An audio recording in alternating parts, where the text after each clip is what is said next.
is what I'm going to do, and then I'm going to test all my close-ups. So there's a close-up on Summers. There you go. Say hello, No, Summers. no, don't have a close up on Summers.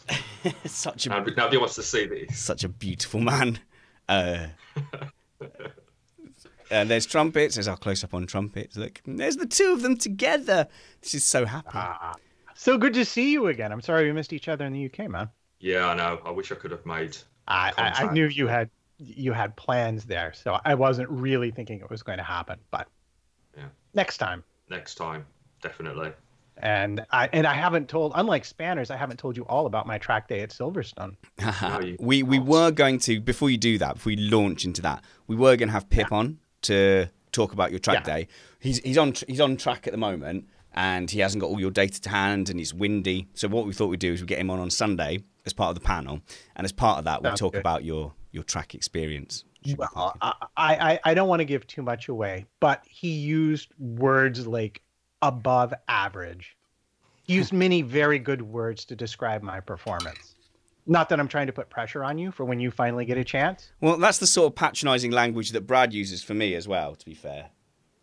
Did he use the term lacks basic racecraft? Because that's the one I tend to get.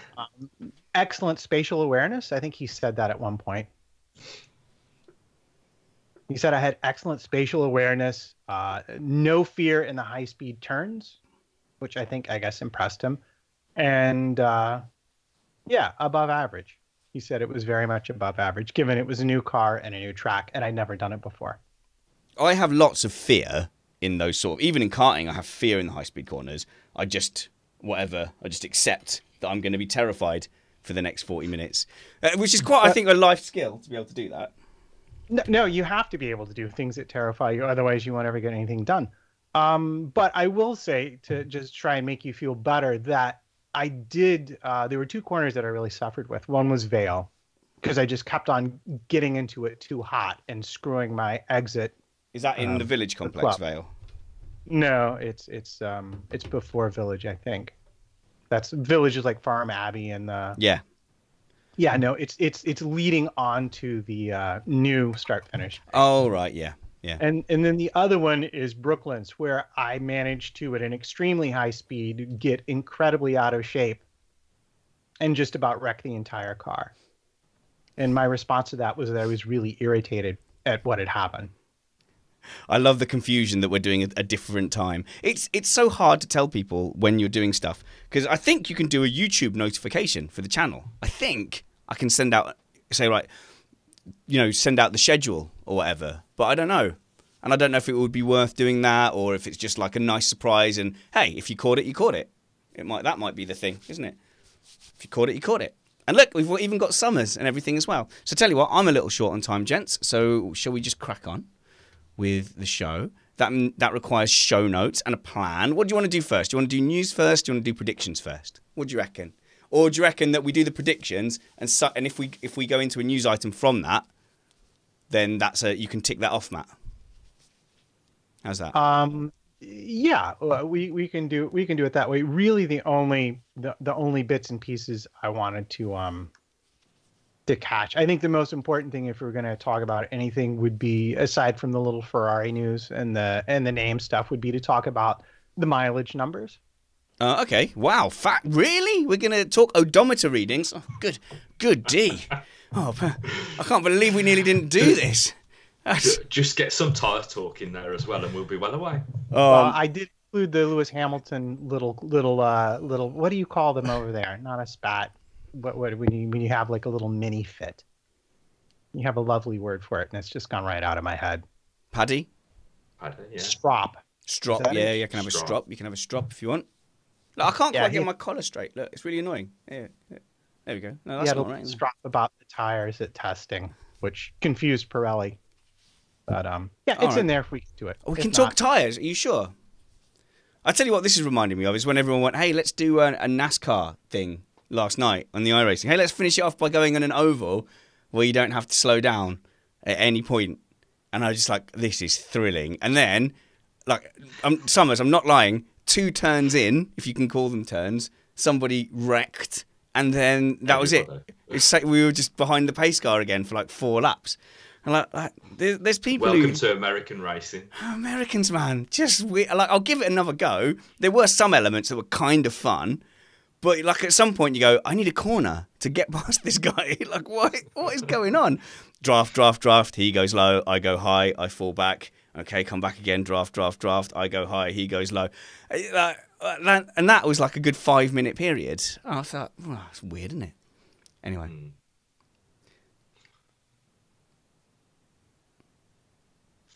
All right, cool. Let's do it. Be nice to the panel, or I'll just boot you. Oh, I guess we stop the recording. Do that. Start it again. There we go.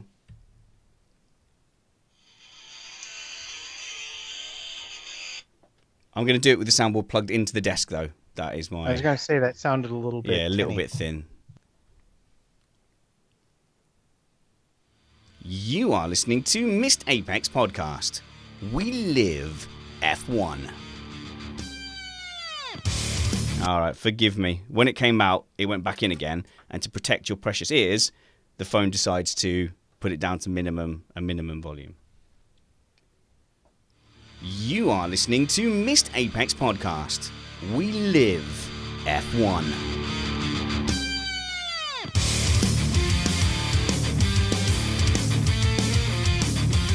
Welcome to Missed Apex Podcast. I'm your host, Richard Spanners Ready, and returning from his travels is Matt to Rumpets. How we've missed you, Matt. Oh, yes, indeed. I have missed being on the show, and I'm delighted to be back. You've been on your travels around the UK, and you have missed 2 or 3 shows, 2 shows that you would normally be on. I do have a bone to pick with you, though, Matt. Oh, what would that be? Well, I don't want to get stressy. I don't want it to be like a flame war. But you did suggest a topic today that we already covered extensively in the last show, which means that I've just discovered when you're not on the show, you don't listen. Well, sometimes I do, but when I'm traveling internationally, perhaps, is not such a thing. It's not really good enough, but it's okay. It's fine. It's fine. I'm kind of easygoing kind of project lead. Not upset about that at all. We are an independent podcast produced in the podcasting shed with the kind permission of our better halves. We aim to bring you a race review before your Monday morning commute. We might be wrong, but we're first. We're also joined by tech expert Summers F1. Don't panic though, everyone. It's not a tech show. You're going to join us for some predictions and some news, Summers. I am indeed, and hi, gentlemen. If you want tech stuff, though, you just go over to Summers' channel, which is Summers something. Summers F1. Yes, that's right. Now, gents, this is the last off-season show. Very much enjoyed the winter. Welcome to everybody who's only caught up with our content over the winter. I promise we take it far more seriously once the season starts, don't we, Matt? We're like fully like, hey, everyone, here's the things that happened in the order that they happened. Yeah, absolutely. Entirely that. Now, we skipped yesterday's live stream, so apologies to anyone who tried to tune in on Sunday. We had an iRacing event that passed completely without controversy, Matt, and you're definitely not embroiled in an iRacing argument and debate with Jeansy that requires a whole podcast to explain. I have 3 words. Brad's on my forward side. Counting words is difficult. We're also going to do some panel predictions today, as well as the predictions of the 3 of us that are on today. I've got voice notes from the likes of Joe Sayward, Alex Brundle, our video editor, Brad, Felix, Chris Stevens, and Jake Sanson as well. And we'll just try and work through those and see what we think is right and wrong. Do you want to start off with that, or should we start off with the news, Matt? What about I give you free choice? I tell you what, let's mix it up. Normally, we almost always start with news. Let's do a prediction first. All right, then. Should we start with Uncle Joe? Hi, this is Joe talking about the 2019 Formula One season, which is going to kick off fairly soon. To be quite honest, I don't think anybody knows what's going to happen. Everyone thinks it's going to be Ferrari who are going to be on top, but therefore I'll say it's going to be Mercedes because you never quite know after winter testing.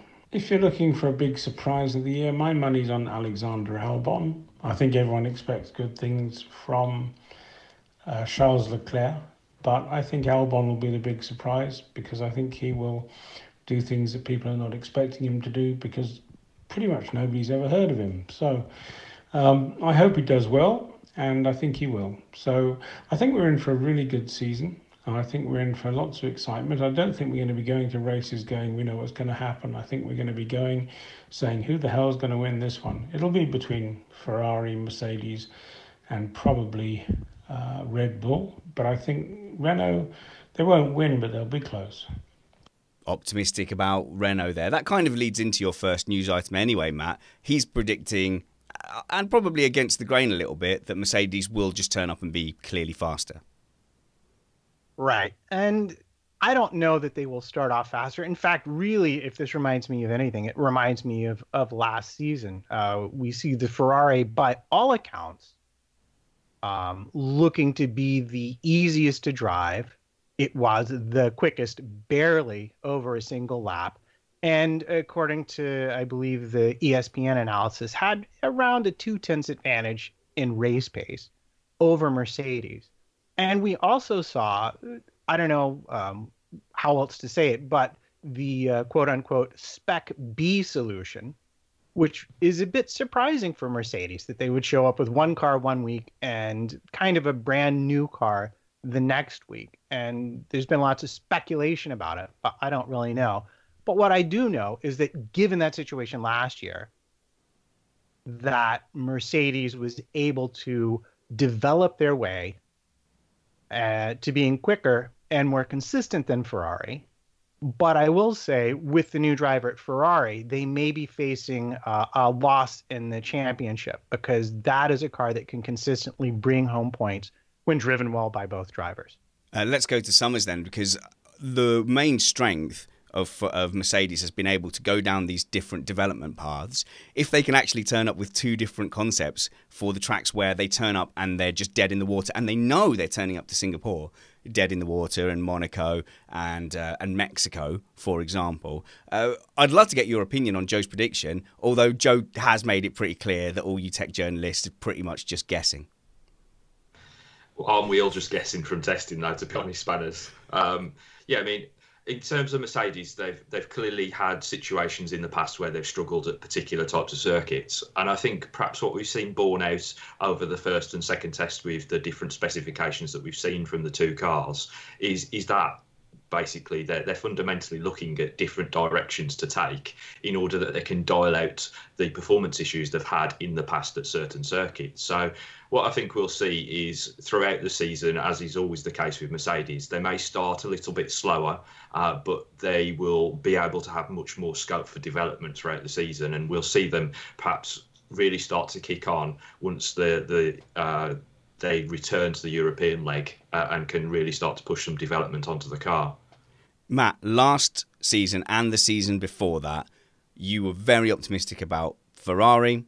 I kept saying to you, look, once the Barcelona stuff kicks in, Mercedes are much better over the season. They're the better team. They're going to have the faster car for most of the season. And each year you've gone, no, Ferrari are definitely going to win the championship. I stake my professional podcasting reputation on it, and you've been made a fool every time.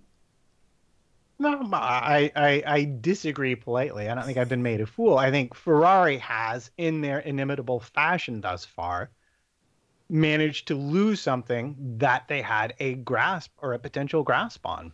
And we can look at the correlation issues they had, and how many races did they go? 3 races before they decided to revert.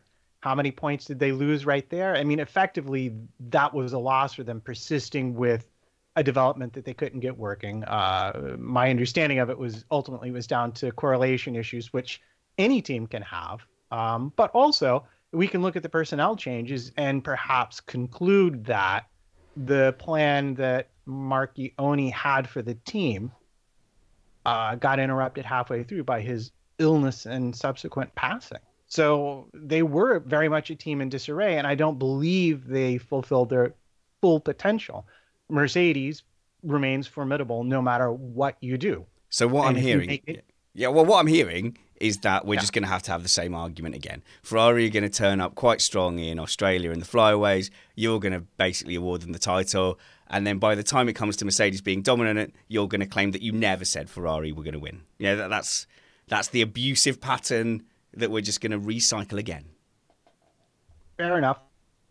Although, carefully to all of my words, you will discover that I said it's the Constructors' Championship that I think might be more in doubt for Mercedes, not the Drivers' Championship.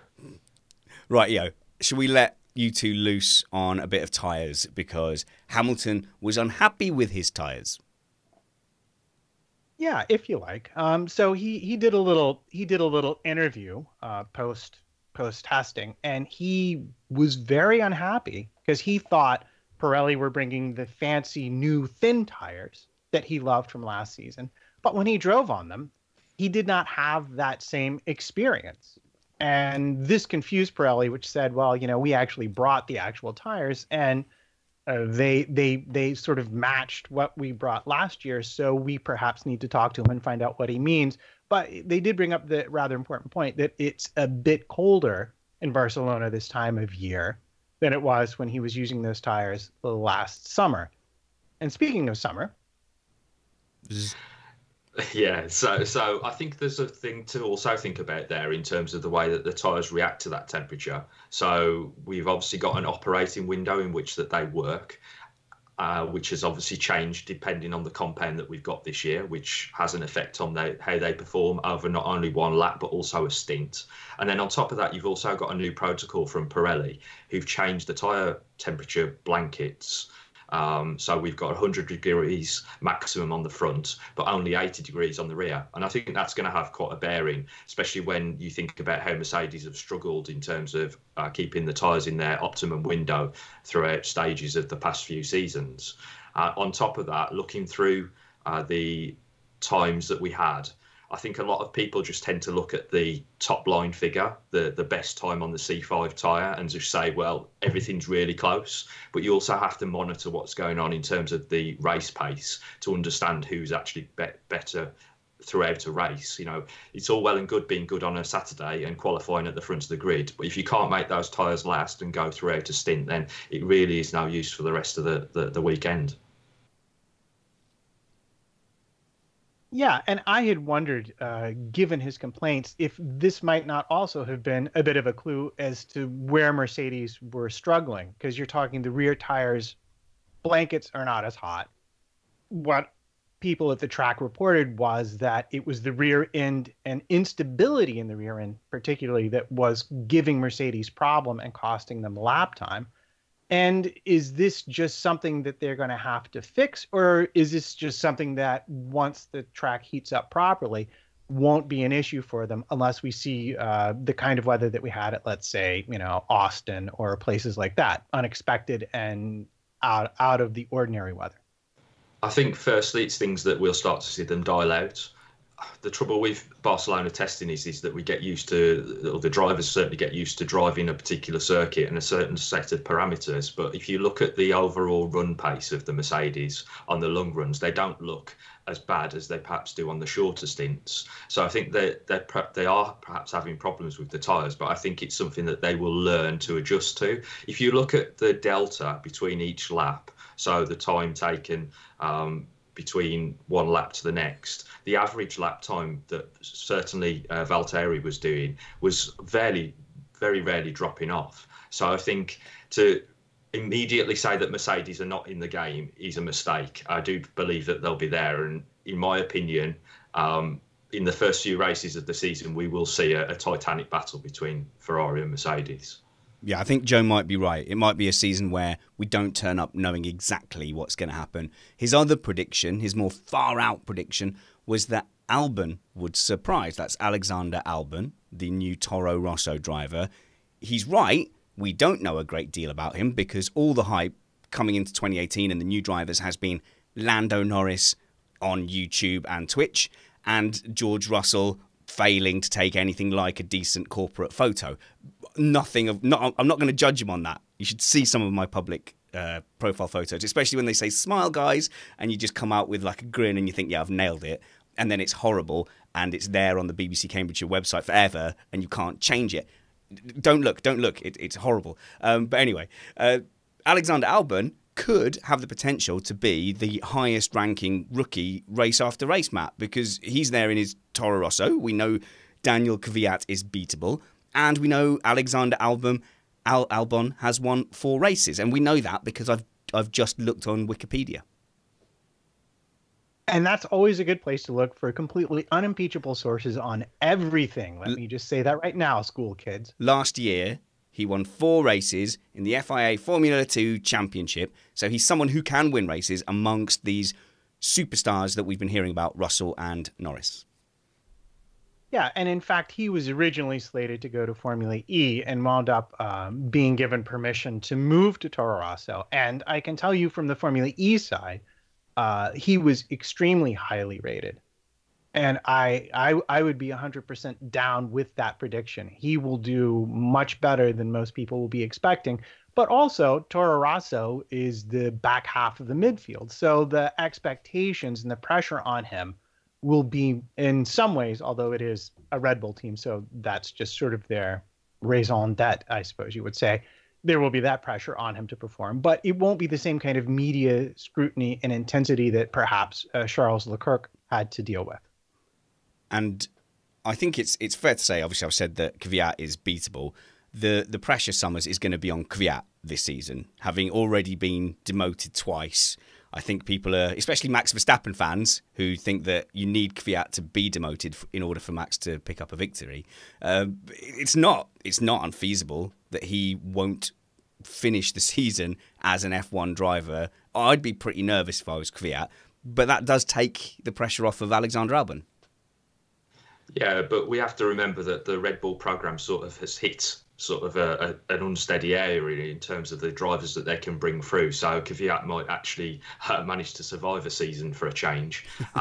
He's been unfortunate because I don't think he was actually particularly bad when he was in at Red Bull, but he's just sort of faltered in his career due to the way that Red Bull run their driver program. But as you're both saying, I think he's got his hands full when it comes to Albon. I think he's really going to give the Russian a go for his money. I tell you what, let's stick with Toro Rosso, because I know that our quizmaster Chris Turner has a prediction that involves these drivers as well. Hi, it's your favourite quizmaster Catman reporting for duty. I'm hopeful that 2019 will be a much better battle at the front than it was in 2018, but I have 2 predictions for you further back. The first is that Renault will still not score a podium, but they will win the midfield battle comfortably. I reckon that Ricciardo will beat Hülkenberg by less than 10 points.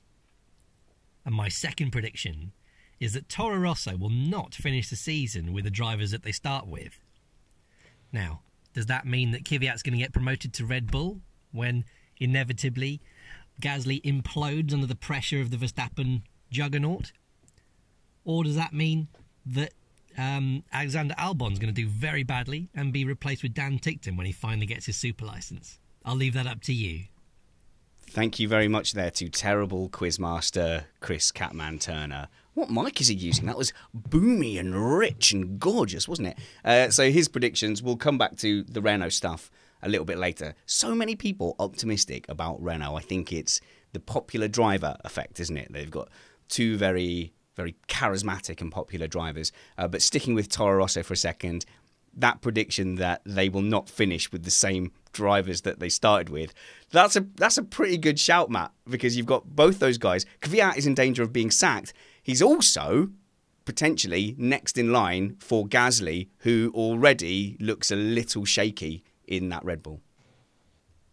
Yeah, could be. But, I mean, Verstappen looked equally shaky when he moved up to that machinery. So I don't write much into it. Gasly has a very high opinion of himself, and I don't see him being any more susceptible short-term to the Max effect than Ricciardo was. Long-term, he might make different choices.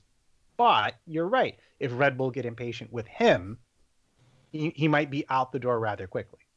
Summers, do you know if is Ticktum a prospect for this season? As far as I knew, he wasn't a prospect until next year. As far as I'm aware, they're still continuing to push to try to get his super license points sorted out. But yeah, I would suggest next year is when we'll see Ticktum in the seat. So that's strange. So I wonder if Albon is more vulnerable as the new kid. And isn't it funny though? that Stevens instantly has taken a dislike to Albon because he feels that Albon has slighted Formula E?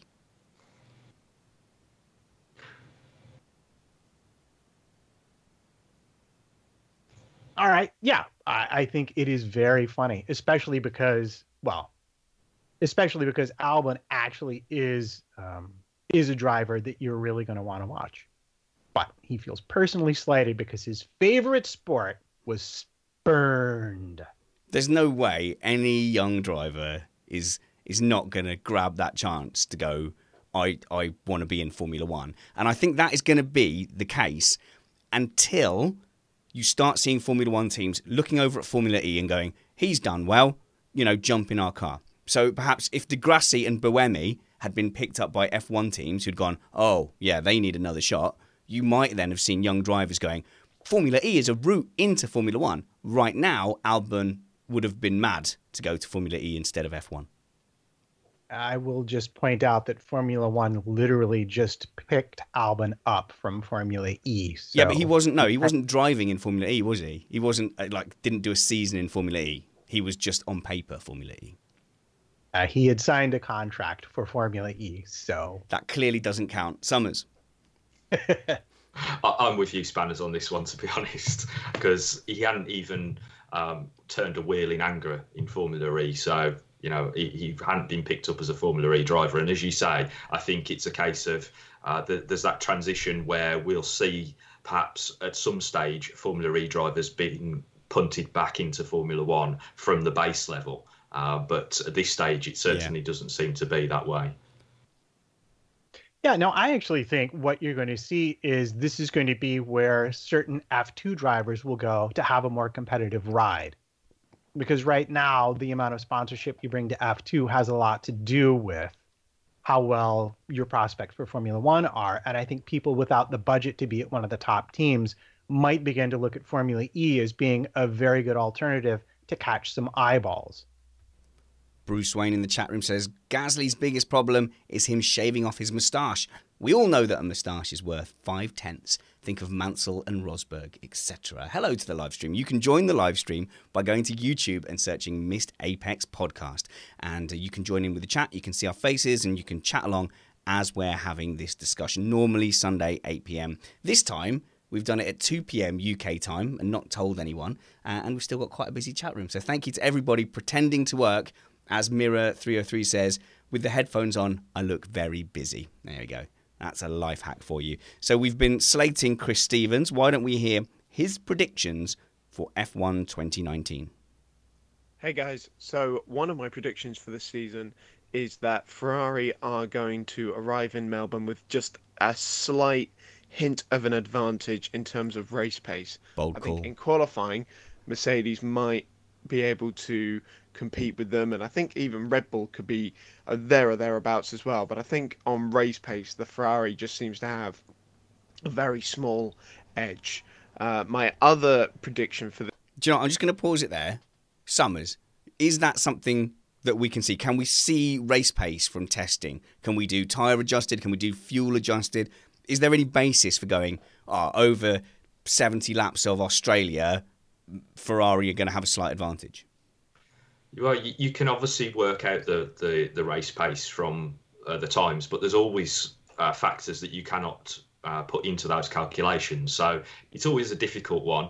But there's clearly people out there that are going to create these sort of pecking orders in that respect. But yeah, it is difficult to try to work out who actually does hold the candle at the moment. All right. Well, I'm not slating him. I do encourage wild speculation. So let's see here his more way out there prediction. Season, and it's more of a personal hope more than anything really, but that the midfield can actually be in contention for podiums in certain racing scenarios. Maybe not like in 2012 and 2013 where Force Indias and Saubers had half a shot at a podium at half the races, but I do think that the gap between the midfield and the front runners has come down slightly this year, and I think we could see a Renault, a Haas, a Force India on the podium hopefully more than once this year. I think that's quite a good prediction, although it was more of a question, wasn't it, Matt? When we talk about midfield, who are we really talking about? Are we talking Renault backwards? Are we talking everyone behind the 4 manufacturers? Yeah, we were talking everyone right now who's not Mercedes, Red Bull, or Ferrari, I would say. And regarding his prediction, as someone who looked at this a little bit last year because I got curious, almost every year a midfield team winds up with a podium just through random attrition. So what would be different would be for that podium to be much more on, I guess, merit. Like half of the top 6 don't crash out. But he's right in terms of his teams. I think if we're talking about the top midfield teams, we have to talk Sauber, we have to talk Renault, and we have to talk Haas. And that's that for that. Summers, you agree with that analysis? Yeah, I guess so. I mean, I really hope that the midfield can be drawn closer to the top teams, but unfortunately, I don't see that particularly coming out in terms of the qualifying times. I think the front 2 certainly are going to have a massive advantage over the rest of the field when it comes to actual qualifying pace. But I think when it comes down to race pace and tyre management, I think that's where we might see some of the teams drawn back into the battle. And certainly I hope that there's some more strategic element to the racing this year in terms of the tyre choices that go on in order to try to help that battle commence. Yeah, and I don't know. It's hard to make too much out of testing unless you just look at actual mileage for reliability. And my personal favorite to compare teammates and their mileage and see who got the short end of the stick. But I would rate Haas a very likely candidate for picking up a podium this year. All right. Well, why don't we go more towards the midfield, since we've been talking about them, and kind of the midfield of the Missed Apex project as well. The behind-the-scenes crew trumpets. You and I don't know how to make a video look okay with the screens and stuff. We don't know how to make a website do anything. We would be pretty useless without our arty people in the background, Matt. Yeah, we absolutely would be. And much like a driver without an engineer, we'd eventually be just flailing around in circles. What do we call them? Should we call them pit crew? So let's hear from our pit crew. First of which is Felix Bowen. I don't know if that's how you pronounce his name. I think with names you can just pronounce it whatever way you want and just do it differently every time. However, he is Swedish or Dutch or Danish or something. Anyway, he makes the website look good. Here are his predictions. Okay, so here are my predictions for 2019. So my low-risk prediction will be that all Jake Sanson's predictions are wrong. No, that's just a fact. My low-risk prediction will be that Lando Norris underperforms while George Russell overperforms. And over to my high-risk prediction. I think this is the year Hülkenberg gets his first podium. Interesting. There's a lot of hope in that, isn't there? Let's circle back around a little bit then to our young drivers. We talked about Albon, but then we touched on the other 2 great British hopes, if you will. It's fair to say, isn't it, Summers? All the hype is Lando Norris, Lando Norris, Lando Norris. George Russell seems to have just sort of quietly gone around about his business. Yeah, well, I think that the thing there, Spanners, is that the expectation or the weight of expectation is more on Lando anyway, because he has a car that perhaps will allow him to battle amongst the rest of the midfield, where unfortunately George is going to end up in a position where he's at the tail end of the field. So the expectation from George is pretty low, because the only real person that he's going to be battling against is the likes of Kubica and anybody who's having a poor race for any particular reason. Yeah, is it that pessimistic, Trumpets? Just Williams just circling around the back on their own, being lapped 4 times. Maybe he could develop a reputation for being quite good at getting out of the way of the leaders, and that could get him some camera time. Well, Williams is perhaps one of the most complicated and confusing stories to try and follow, because there's the obvious disarray starting late. There's the fact that their parts wore out and they couldn't really continue testing as they wanted to before the testing that they were able to do was over. But by the same token, I also hear that they stumbled upon a late breakthrough that necessitated a massive redesign, and that the car itself is much more drivable than the previous year's model. And so, what in essence you have right now, at least according to the drivers, is basically everything between now and Spain will be sort of testing of one sort or another. But we're not really going to know if they've made anything up until about halfway through the season. So if you're George Russell, this is great, but it's not really going to put you in running for Rookie of the Year because you're not going to have the vehicle to demonstrate your skill and prowess. Summers, is that Williams a lost cause?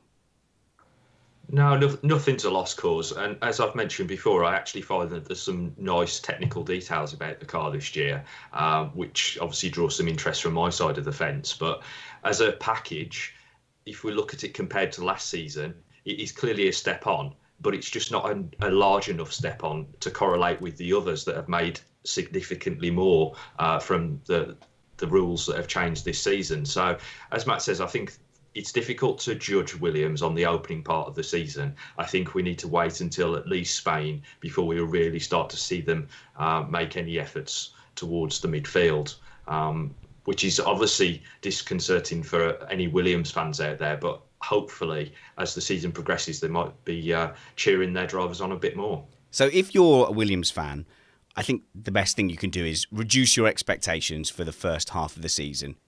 Look at the situation now in testing and go, crikey, that doesn't look good. We can still wish the team well. And there's still a fascinating comparison between Robert Kubica with just an incredible story and George Russell with his own beginning of his incredible story as well. I do fear what will happen to the internet itself if George Russell starts getting results and qualifying and dominating Robert Kubica. I think that Reddit will melt and that YouTube will have several small fires, Summers. But it's a possibility. If anything, I'm taking all that good feeling for Robert Kubica at the moment, and I'm worried for them. I'm worried it's not going to work out, and I'm worried about what the reaction is going to be to George, because George could become the focus of a lot of hate. Yeah, well, unfortunately, because there is obviously a lot of hype surrounding Robert's story. But I think that the thing that you have to remember about Robert is that he's been out for such a long time that he has a very different reference point when it comes to the tyres. And I think that's really hurt him in terms of the time and mileage that they've done at testing, and that's been one of his biggest gripes, that they just haven't been able to get the mileage out there so that he can get an understanding of this year's tyres, because that's where he really struggled when he started testing with Renault and obviously in the early stages of being signed up for Williams. But in terms of George Russell, I think he will have a better chance of beating Kubica in the early stages just purely down to that factor. Mm-hmm. But I think as we start the season to unfold, perhaps they'll start to come together in that respect as Kubica learns the tyres. So it's going to be fascinating, the battle between those two, in my opinion. And certainly Trumpets, Kubica's going to have that racecraft. You don't lose that. That's in his head. That's in his brain. He's got all that experience over Russell. Yeah, the experience will probably help him quite a lot in races because he's been in all of those situations before, whereas Russell is in a new car and in those situations sort of for the first time. He's been in that pressure cooker and he knows he can handle it. But I'm also going to put out there that Kubica very much is their development driver in the sense that he really gets on with the engineers. And what we could see is as the car progresses, it tends to progress more towards his side of the garage because that's where they're taking their feedback from as well. That's a very, very good point. All I'm saying is it's going to be fascinating still looking at the Ferrari garage, even if they're a couple of seconds off the pace. But SJ in the chat room says, don't worry, let's be honest. Williams have just been fuel saving in the last 2 weeks, getting a jump on everybody in that regard. Right, where are we going to go now? We were talking support staff, weren't we? Our pit crew, who make the things we do look beautiful. But first of all, we may or may not go to an ad. I don't know. So you're either going to hear a word from our kind sponsors or just an awkward, fumbling pause. Good. I hope you enjoyed your commercial or fumbling pause. Let's hear from the epic legend in Missed Apex that is Steve Amy, that does this video, that does all the moving-y things behind us, that yells at us when our chroma key is off, that shouts at Summers when he's got a weird shadow against the wall, trumpets. He is the beast of our visual experience and has grown this channel to over 3,000 subscribers, which is good for us. Which is amazing for us. And I was just thinking of if these, if our pit crew were in F1, I might have to liken him a little bit to Helmut Marko. I don't know. What do you think? You've lost me. You might have to just elaborate.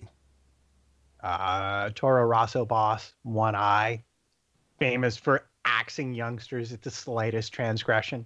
I do think that if we gave Steve the power of just booting people off the podcast, we would have to reduce our panel size significantly. Yeah, but to be fair, how hard is it to turn a light on, Chris? Or sort out your bookshelf, Chris? Now it feels like I'm targeting Chris, doesn't it? Let's hear from our Aussie video beastmaster himself, the legend that is Steve Amy. Hi Spanners, hello everyone. Here are my predictions for the new season. My fair chance prediction is that Danny Rick will win at least one podium place this year. Of course that will mean that Ferrari or Red Bull will have to have a particularly terrible weekend, but still I think he'll get at least one. And my long shot is that Red Bull and Honda will have a meltdown sometime during the mid part of the year, and that will allow McLaren to come through and take third place in the Constructors. That would be a wonderful thing. Oh, do you know what? It was all sounding relatively coherent until just the very last sentence. So let's pretend for a second that he wasn't bigging up McLaren, or as we like to call it at Missed Apex, pulling a Philpott. His initial points were obviously biased because he's desperately hoping that Daniel Ricciardo can pick up a podium, Matt. I'm not seeing it. There's a lot of people are very enthusiastic about Renault. I think they're going to be solidly fifth, maybe pushing towards fourth. I can't see them picking up regular podiums, as much as it would be good for the sport for Daniel Ricciardo to keep being on the top step and doing, frankly, gross stag-do antics. Yeah, I would say that if it's the right race and the right things happen, he definitely would be someone to watch for a podium because he's been there and done that and knows how to get the job done. But, you know, I would say Haas is very clearly the team to beat in the midfield based on the testing numbers. And that's probably not going to change a lot. There were a couple of races last year where in qualifying, they were literally sort of in a league of their own. They were almost as fast as Red Bull, and they were several tenths clear of all the rest of the midfield. I don't see that changing. They've got more money to spend, and they're getting better and better operationally. So I as much as I would like to see it, I think it's a smaller probability of success than perhaps Steve would like. Summers, are you seeing anything encouraging from an engineering and tech point of view that's making you think, actually, yeah, these guys are starting to develop and pick up? Because the concern is Renault's a big company, but how much do they actually want to invest? Are they going to invest Mercedes money, and are they going to be able to develop and just throw that just weight of manpower at it? I think it's important to realise that they've already thrown a huge amount of resource at the project, and they're continuing to do so. You have to remember that from a manufacturing point of view, they're not only a constructor but also an engine supplier, so they have two things to think about in that respect, and their budget has to be split according to that factor, which is obviously in some respects holding them back when you compare them to the likes of Red Bull. But for me, for Ricciardo to podium this year, I really do think that we're going to have to wait to see him pull a Jensen Button and just go with the bonkers out there strategy in order to be able to get on the podium. And he's the kind of driver that can pull something off like that. So obviously I've won plenty of money on the Ricciardo bets down the years, so I'll be furnishing my betting account with the Ricciardo bets this year again. Excellent. Well, we're talking. What were we talking there? We're talking Ricciardo at Honda. Probably Red Bull are more commonly predicted to be ahead of Renault. We've got a couple of Red Bull related predictions coming up. So I'm just sort of scrambling around here playing them from my phone. Because I said to everyone, hey, just send me WhatsApp voice notes. How hard could that be? It's been an epic struggle, Matt. It has been. And I was going to fill that scrambling about with a quick note that we are hearing that Honda might be rethinking its packaging a bit for the Red Bull. And this is interesting, and I would guess ultimately related both to the gearbox failure, but also possibly to cooling issues at Barcelona during testing. All right, well, let's hear some predictions. So Steve said that Red Bull, Honda would come out strong but have a mid-season meltdown, and then we're ignoring the fact that he said McLaren would come in third. Now let's hear from Kyle Edgy Power, one of our newest podcasters, but he's been in and around the BRKC scene. He is a Grebo. He possibly washes annually. He's got lots of piercings. Occasionally has something good to say about F1. He's very fast, though, and he can speak into a mic, and here he is. Hey, it's Kyle here, and these are my predictions for Formula 1 2019. So edgy. So my safe, which isn't very safe, prediction is that Ferrari are going to have the dominant car, and they will start off extremely strong and should go on to steamroller the championship. But they will have a 2007 McLaren-style implosion mid-season when Leclerc inevitably gets on top of Vettel, causing a lot of friction, and they're going to have a spectacular falling out. And in a weird, poetic justice, roundabout way, Lewis Hamilton will come and snatch the title from them from right underneath their noses at the final round. My slightly more out there prediction will be that Red Bull will start extremely strong, but then Honda are going to bring a massive engine upgrade to the Canadian Grand Prix, and they absolutely nail it. And it will catapult Red Bull into being a dominant car, and Max Verstappen will go forth and win the title. Summers, what's the chances that Kyle Power is right there? I think the most interesting thing is the Honda thing. We'll get to the Vettel-Leclerc because there's another prediction coming up that includes that. But is there a chance that Honda turn up mid-season with one of their 3 engines and it's just suddenly, boom, right there, right at the top of the grid? I don't see them being able to claw back the huge amount of difference there is between, say, them and Ferrari and Mercedes in terms of power. But yeah, there's always potential for them to make a big leap. And I think what everybody else has to remember is the way that Red Bull have always approached their development in terms of being down on power. So they are used to that because of their relationship with Renault. So them with a Honda power unit and their obviously chassis benefit and the way that they use their aero could obviously give them a decent advantage when we consider another step on with the power unit.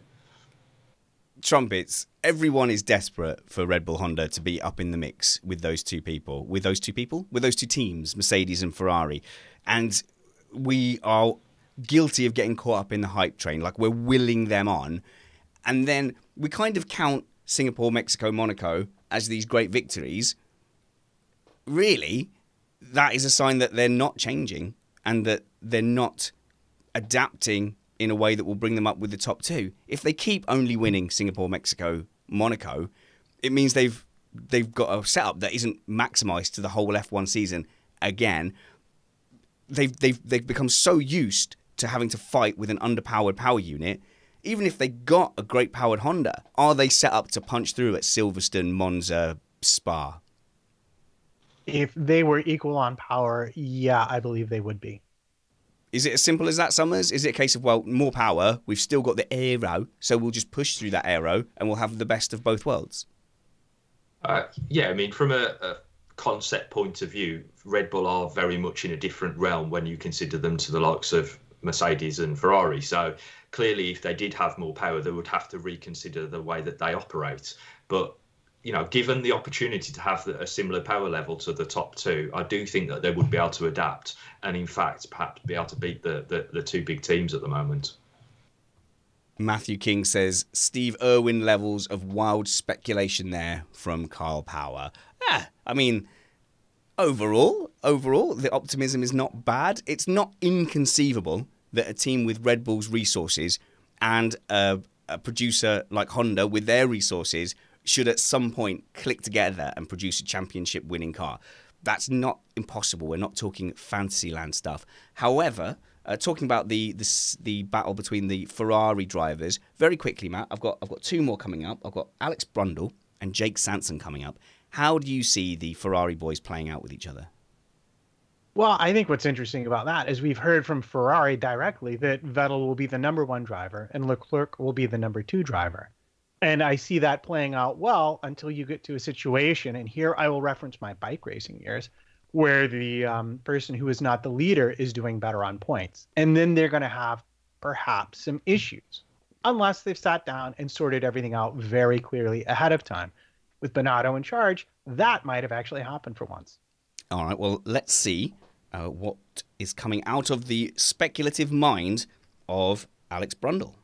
So I have 2 predictions for the F1 season. I think it's going to be a really interesting season. I've been watching the testing form quite closely. I think based around testing form, there is a very close chance of Charles Leclerc winning at least one of the first 3 races of the season, which I would like to see. I think he's a top bloke. And the outside chance is of the first 8 or 10 races of the season, Renault outperforming Red Bull based around setbacks and damage in qualifying. But we'll see what transpires. I think certainly the first time we'll know is first qualifying in Australia. So let's see. That's an interesting one. Red Bull to slip behind Renault. Like I said, people really, really optimistic behind Renault. I'm not seeing it myself. But Leclerc to win a race, what did he say there? Within the first 8 races, did he say? First 3 races? Wow, that is bold. I quite like that. So that means that he gets in the car and just instantly clicks. And if the Ferrari is the dominant car, and Sebastian Vettel doesn't finish one of those races, which has happened a lot over the last couple of years, actually there's no reason, Matt, why Leclerc shouldn't win a race. No, it's actually a very good prediction to make, because it's fairly likely to happen, as you point out. All right, should we hear what Sanson has to say about the subject?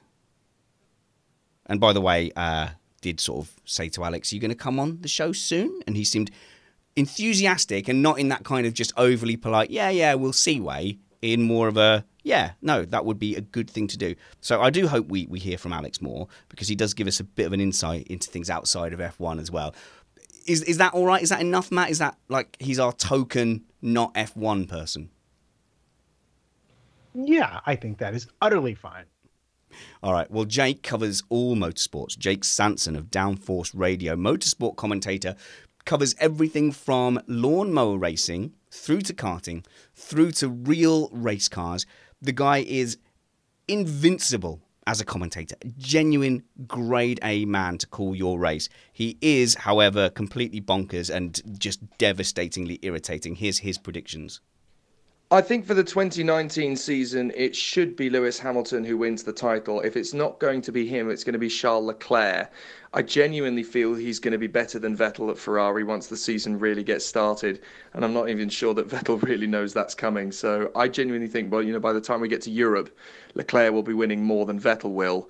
I have a feeling as well that this could be Williams' last season. They may not even see out the season. Renault will get a victory with Dan Ricciardo, and Hülkenberg will finally get his first podium. But Red Bull will actually bring a much better title fight to the table than people think they will. So this is going to be an amazing year. I think he's right. I think it is going to be an amazing year. Leclerc to completely surprise Sebastian Vettel. There's part of me that's willing that on, because I've never been a Vettel fan. And Leclerc is genuinely Summers, isn't he? He's genuinely a talent. And I know we didn't rate Marcus Ericsson, but he went there in his first season and just did the job. Yeah, and Leclerc's testing times proved that he has more than a match for that car. His times and his stints are very impressive. So I really do think that Vettel perhaps has to keep an eye over his shoulder. And obviously that agreement that they've got in place for the first few races, once the gloves come off after that, then I really do see there being quite the titanic battle between the pair of them. Trumpets. You caught me looking at the chat room. I was doing that as well. Even at 2 p.m. on a Monday, They're still flying by far too fast for us to keep a proper track on. I've enjoyed today. It's a daytime show. The nighttime shows feel a little bit like party mode.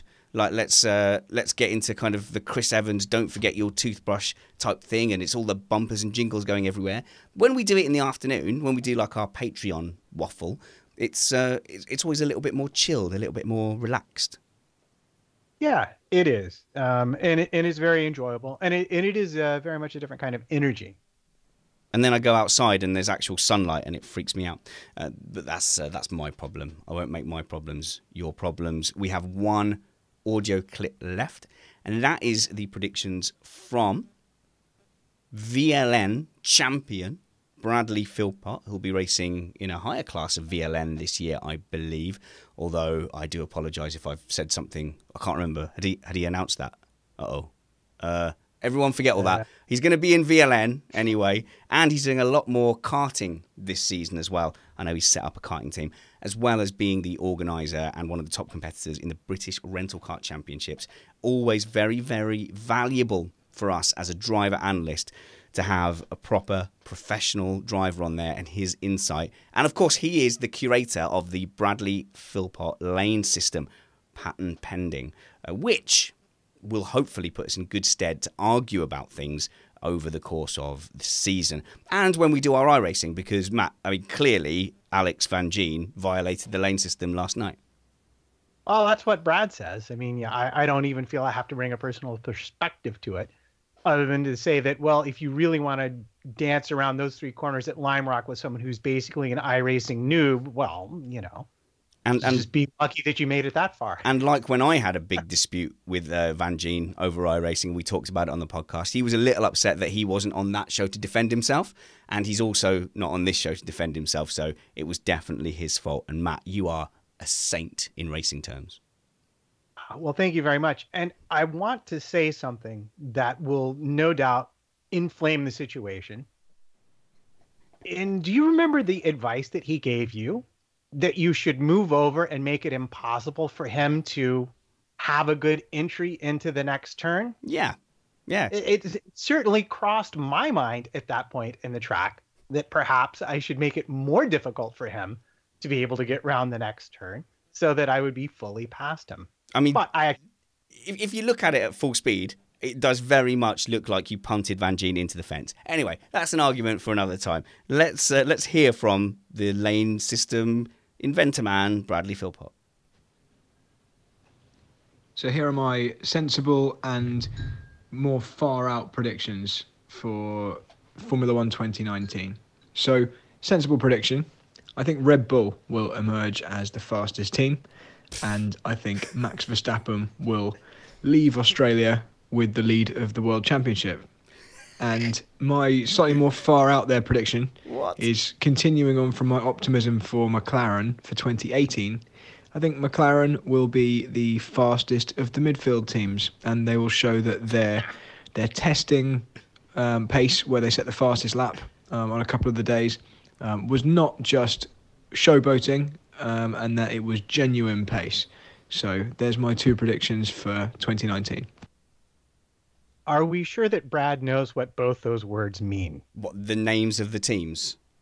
No, I mean sensible and far out. He seems to be using them as a synonym for each other. Yeah, no, he's like really good at talking about driving and how to operate a car. He is notoriously terrible at pre-season predictions. He called McLaren as title contenders last season, and here he said that Red Bull would come out as the dominant car. I don't think anybody's entertaining that. Although, should Verstappen have the perfect storm and win a race, no doubt he will claim that that was... In fact, that counts. He's called Verstappen as leading the championship. If he wins in Australia, we'll give him credit.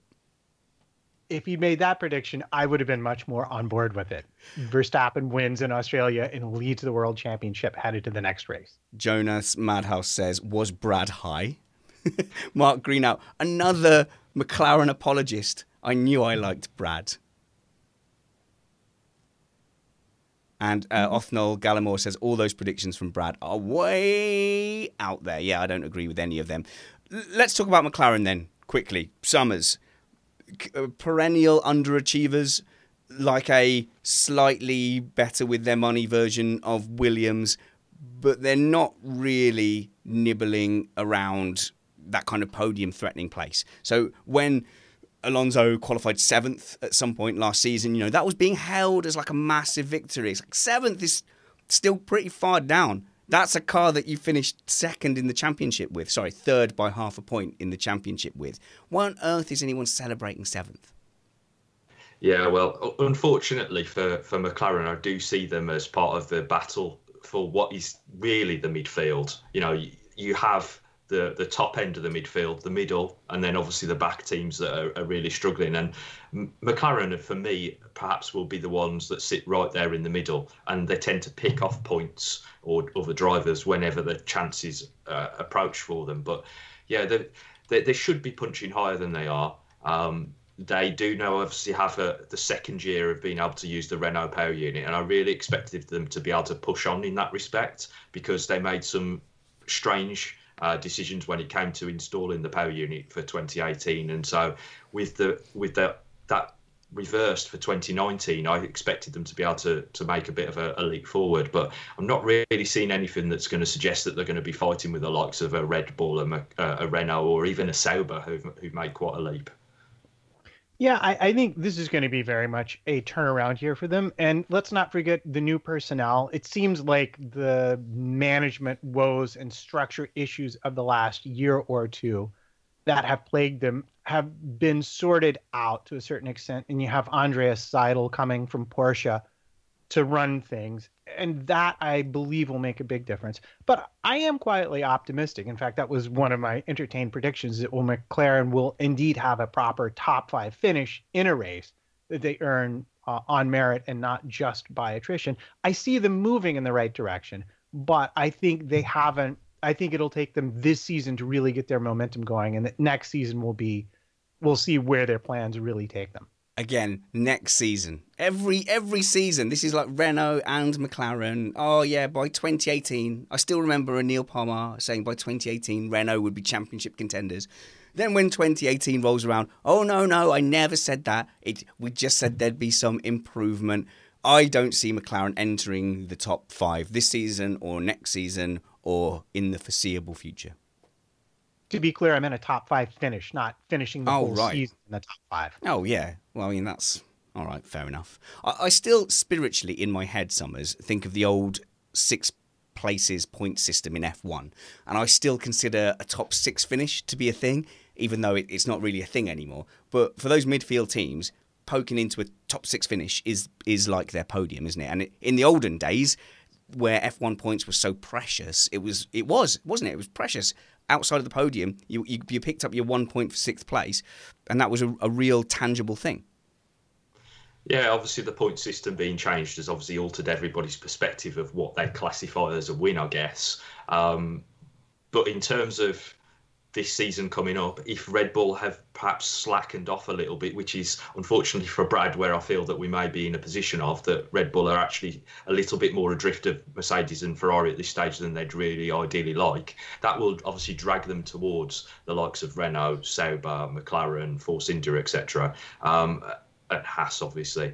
And then that means that 6th place that you're talking about is actually within touching distance. So it is going to be interesting to see how the likes of Gasly and Verstappen react to perhaps being dragged into that sort of top-end midfield battle. If you are a Red Bull fan or a fan of Max Verstappen and Gasly, presumably there's some Gasly fans out there, are there French F1 fans, or are they all still getting out of that car park from last year's Grand Prix? If you're a Max Verstappen fan, what you want to see is that car finishing the first 6 races. So 12-point scoring finishes in the first 6 races, up there, well ahead of Renault, ahead of Force Racing, Stroll, and just getting around there, being fast, competitive, racing each other. I think that would count as a victory in the first 6 races. I don't think we need to get too carried away with Red Bull. If you see them doing that, you can kind of go, well, this is it. This is their bad relationship with Honda, with Renault out the way. This is Honda's woes of constantly blowing up and being on the side of the track out the way. I mean, how many races did Ricciardo not finish last year summer? It was something like 7, and that's too many. Yeah, it was crazy, to be honest, to see the reliability issues that they were having. But you remember that it's a push not only from Red Bull in terms of trying to make that gap up between Ferrari and Mercedes, but also the pressure that they heaped on Renault to make that gap up as well. So I think that plays a major factor into their performance last year from a reliability point of view. It's very much a mindset with them that they will employ high risk strategy relative to Ferrari and Mercedes. And it's a clever one because it will gain them sort of eyeballs and marketing share, even when it goes wrong. And so I don't see that as being from a business or team point of view necessarily poor strategy. But if they really are onto something with the Honda, if the new packaging works better for them, then that's something they're going to have to think more carefully about in the future. Good. Well, that just leaves us three and our predictions, doesn't it, Trumpets? Or have I forgotten something? No, but before we go on, if I may, the thing that struck me most about testing, and I'll just bring this up quickly, out of all the things I could bring up, and there are many, and I could go on for at length about how I just even thought through bringing them up, but I can see that your eyeballs have crossed. Mrs. Spanners is going to come through on our smart speaker any minute and tell me I need to run in there, and if she will come over there and get you, and you know she will. I am the only person who potentially terrifies me more than Steve is your wife. I will be honest. But what struck me most was how little mileage Racing Point actually did. That does not bode well for them this season, in my opinion. All right, well, let's get the predictions from Summers F1. Summers, before you give us your predictions, how's your YouTube channel going? Obviously, you don't deem our channel good enough for your content. You've got to go out there and push the Summers brand, and as a result, like 3 people are watching it. Fine, let's pretend I'm not bitter about that. How's your YouTube channel going? Well, it's progressing, isn't it? At the end of the day, I've got a few more extra subscribers and some people watching my stuff. And at the end of the day, I'm in the early stages of rebuilding my YouTube channel. But things are going okay at this moment in time. Is this the channel that's got all the football and the F1 career modes, or have you got a tech channel now?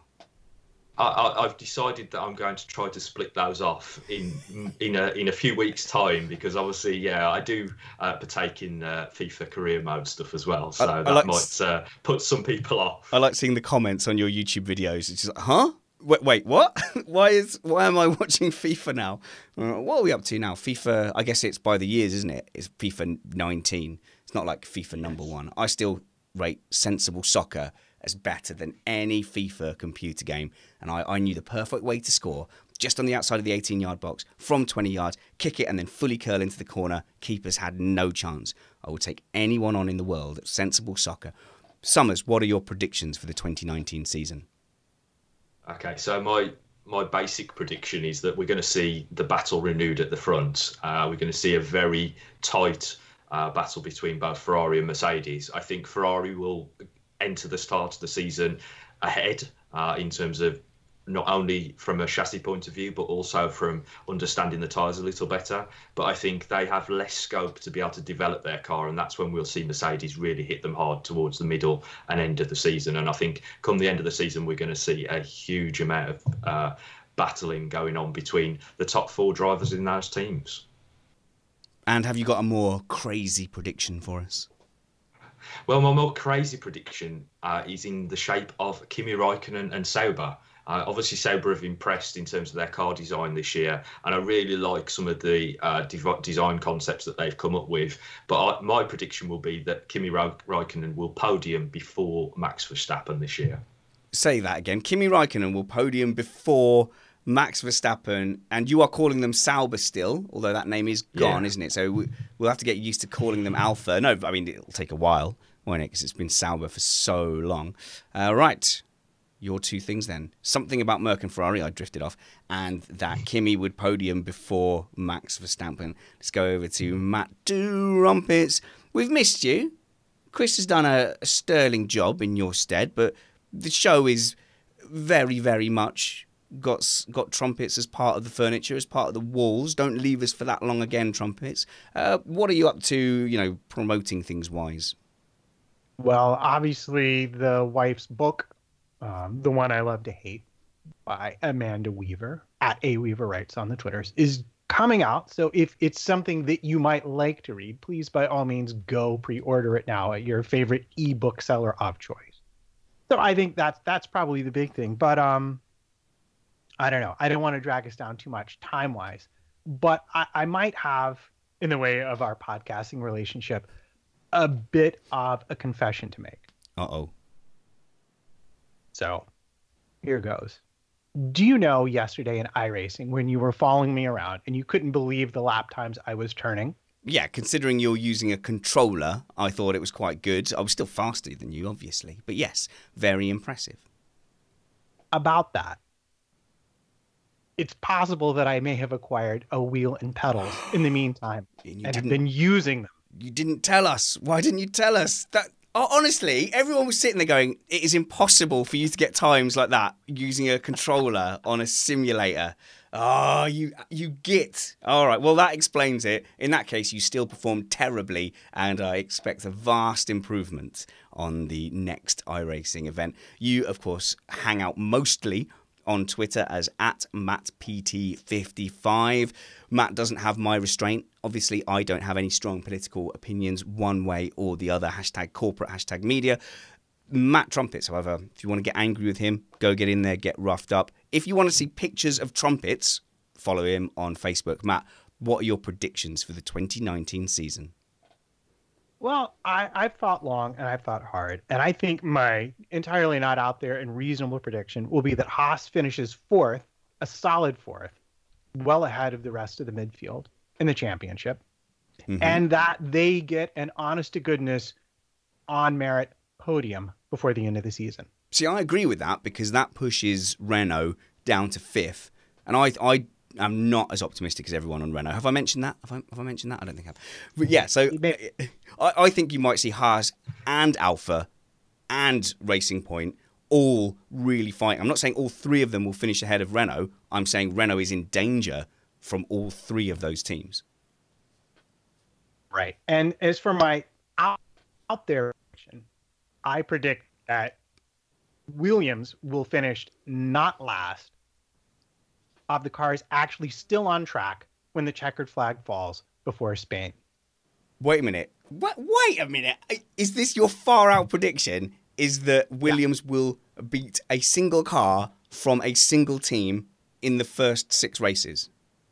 Yes. And you are saying that is so unlikely that that's your far out prediction? I think that's entirely reasonable. I think we'll go to Summers for judgment. Is that too reasonable a prediction? Do I need to go farther?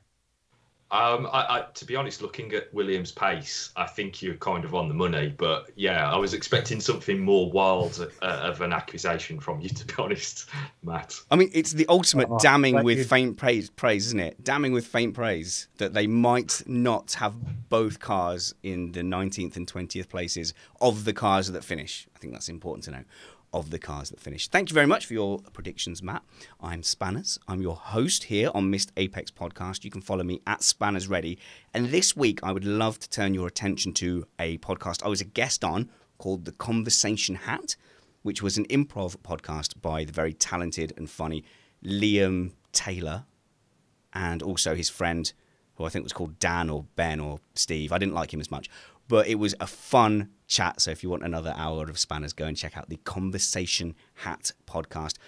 We will be here next Sunday at 8 p.m. If you want to support us on patreon.com/missedapex, we would be forever grateful. Get in touch with me if you want to come sim racing on the 16th of March in Milton Keynes or to Rye House on the 20th of April for some karting. Until next time, remember that wounds heal, chicks dig scars, and glory lasts forever. This was Missed Apex.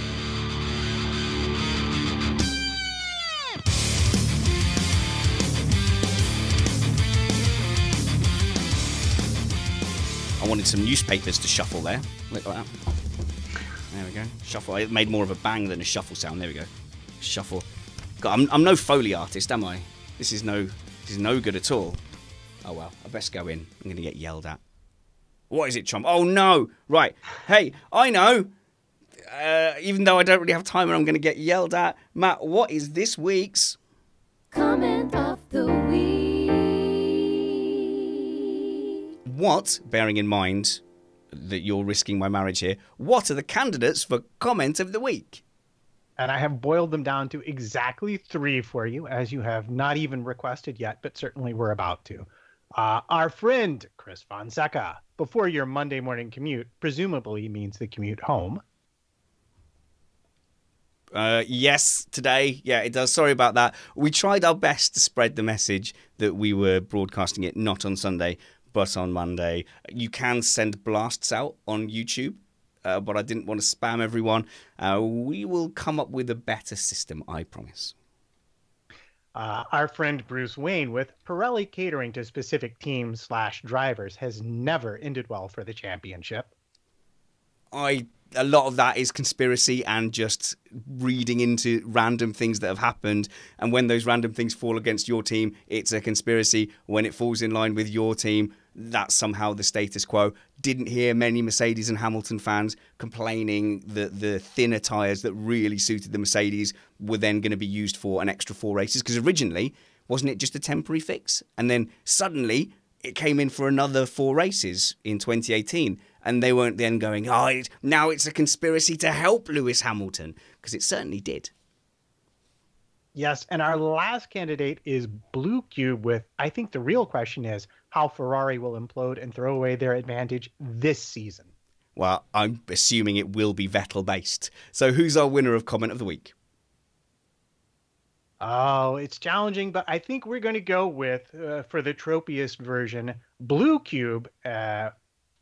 I think the real question is how Ferrari will implode and throw away their advantage this season.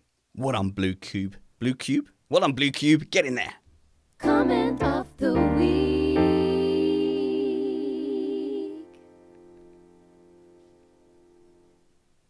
Let's stop there. There we go. There we go. Guys, calm down. Honestly, right, you two, Baha and Othno, right, you spent the entire live chat talking about Pirelli stitching up Mercedes. Dudes, like, come on. Look, if there is a conspiracy to stop Mercedes and Lewis Hamilton, it is the worst conspiracy in living history. That team has won every title for the last 5 years. Oh, yeah, I love it. But there's still people talking about that. I think 2013 took some getting over, didn't it, guys? I'm going to wait till I get yelled at. Hey, afternoon show. Hey, Summers, how come you get to doss around on a Monday? Because you work the weekend. It's my day. Yeah, I work the weekend, so it's my day off. I get today and tomorrow off to do all of the F1 stuff that I like to do. If I'd known that, we'd have been chatting much earlier about stuff. Oh, well, you two can always do a tech time on a Monday if you want. Like, not every week, because it's not that interesting, is it? But... What, because we just talk about tyres for an hour? I don't know. I've never listened. I don't tune in. So somebody in there said... You're going to slate me for not listening. Somebody in the chat room said, Spanners doesn't pay any attention to the panel. Now, I'm involved in the chat, but at some point, the conversation starts to end, and you can hear it wrapping up. Everything's been covered, and maybe one person wants to get in, and you go... Oh, actually, right, we need to move on to the next thing now. So I'm finding the next segment or the WhatsApp, or I'm scrolling to where we are and I'm preparing my segue into the thing or the ad or whatever. And then if during that one of them goes, don't you agree, Spanners? Or you go, right. I had completely stopped listening at that point. So you go, yeah. So that does happen quite a lot. But I always listen back to the show, Matt. I'm not like you. I'm not just a show and go. How many tech times have you listened to? Curse you and your insanely good argument. That's not the same as not listening to any shows, though, to be fair. To be fair, yeah. I'm always listening back. You could listen to it whilst you're going to sleep. That would sort it out, no. Then you go to sleep. Well, I listen to science podcasts when I go to sleep because it makes me feel good that I'm doing that, but actually none of it goes in. And I can't sleep by relaxing. The only way I can sleep is to try and really concentrate on something. And then my mind just goes, no, you haven't got the capacity for this. Overload, sleep, go. That and scotch. Well, that's perfect. But now that we're done with the show, I can ask Summers my question. Well, actually, I have many questions. But simply put, in the realm of predictions, we have 2 different front wing concepts, presumably designed for the rest of the car. But do you think that one of those is inherently better and we're going to see adoption by the other teams going forward? Or do you think that they're equally valid and we will see a separate development race on each side of that? I think they're equally valid, and we'll see convergence towards the middle of those solutions. But I also think that there's further solutions that we are yet to see that will evolve. We only have to think about the schools of thought that happened in the previous era, and you think about the way that Mercedes introduced their sort of arched outer section that was then taken on board by other teams, but the likes of Red Bull didn't follow that trait. Ferrari did and then went away from it. So, yeah, I think they're very much at either end of the spectrum, but I still think that we'll see something else come along that perhaps trumps both versions. Right. And is the B spec a real thing? Because initially they said, oh, we just stopped development on the car in November, but we had another idea. So we thought, let's finish this up. So we have something for the first week to do like our standard, the power unit works, the basic this, that, and the other work. And then we'll bring our new car to the second week and be able to test it then, like they looked at it and figured out they could work their testing that way. Or are they really going to be just two entirely different cars and they'll bring whichever one they think suits the circuit? I think, again, very much like the front wing that we've just talked about, we've got two ends of the spectrum. So we've got a car that arrived in the first week of testing, which is pretty beige. There's, it's still interesting from a perspective of looking at it compared to, say, a Williams or a Toro Rosso. It's in that realm. But then we've got something that came in for the second week of testing, which is extremely aggressive. And I think a lot of people have suggested that you can't have parallel developments going on. Well, that's not quite true, because we see that anyway from every team. They just don't actually do it in the open world. We see them creating these parallel development schemes back at the factory. It's the only way that one suddenly becomes better than the other. You've got this trade-off between the two solutions. So what, as you've just mentioned, though, I think is important is that there'll be stages throughout the season where we might see crossover between both specifications, and certainly in terms of the cooling side of things, the original side pods are very different to the secondary ones that we saw. So, depending on where they are and what temperature we're running at, you might see two different specs being used. Okay, and I actually had two bits of news that, because it's techie news, we didn't get to, but I was very interested to learn that no longer will the spare oil tank be filled with oil for qualifying. And that they're now making a very special deal about weighing the cars, like using control tires and requiring the fuel to drain, I guess, at the same rate. I didn't quite understand it because Google Translate is not always the most helpful thing when you're talking tech. But that there's real concern that they were using flexible fuel lines to deliver additional power, and that teams were hiding additional fuel by using extra weighted tires in the weighing process. Yeah, so there's, several things there to discuss, isn't there? The first one being the fuel flow limit and how you deceive that limit. And that is the intention of what they're talking about there. And it very much, in my opinion, goes back to the BAR days. If you remember, they got suspended for 2 races for something very similar. So we're not new to this environment. It's something that we've seen before. So I don't suspect that teams wouldn't try to chase that type of development. Trying to employ it is a different thing. And I suspect that there's obviously different ways in which the teams have tried to do it. And obviously some have had better results than others in that respect. And going back to the oil tank, the reserve, I think you've got to remember that they were using it almost as an oil bomb. So let's press a button basically on the steering wheel and let's drop the oil into the combustion and let's have a massive spike in performance. And so without the oil in that tank, the auxiliary tank, they won't be able to have that sort of instantaneous extra power or performance. So both of those things are going to have an impact on the difference between qualifying laps and the laps we see in the race.